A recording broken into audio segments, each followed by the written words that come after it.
গ্রীষ্মের দুপুর, বেশিরভাগ অঞ্চল জলশূন্য।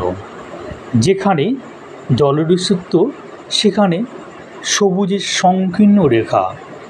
দলে দলে হাতির পাল হেঁটে চলেছে একটুখানি জলের আশায়। শাকাশি হরিণের পাল চড়ে বেড়াচ্ছে সবুজ ঘাসের আশায়। বৃথা চেষ্টা, তাই শুকনো খড়েই স্বাদ মেটাতে হচ্ছে। জেব্রার দল গাছের ছায়ায় মনের আনন্দে একটু বিশ্রাম করে নিচ্ছে।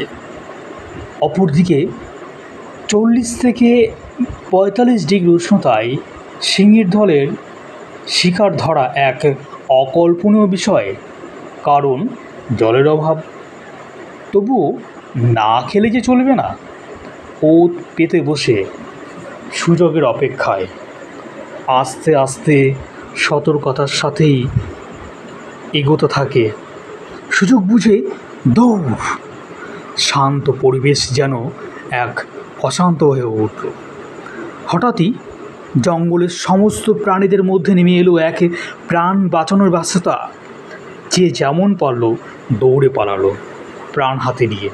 যে পারল সে বাঁচল, আর যে পারল না সে মৃত্যুকে আলিঙ্গন করে খাদ্যে পরিণত হলো। মাংসাশী হিংস্র জানোয়ারেরা তাদের উপর ঝাঁপিয়ে পড়ল পিছন থেকে। সাথে সাথে জানোয়ারের দল তাকে নিয়ে নিমেষেই উল্লাসে মেতে উঠল। অবসান হলো তাদের ক্ষুধার।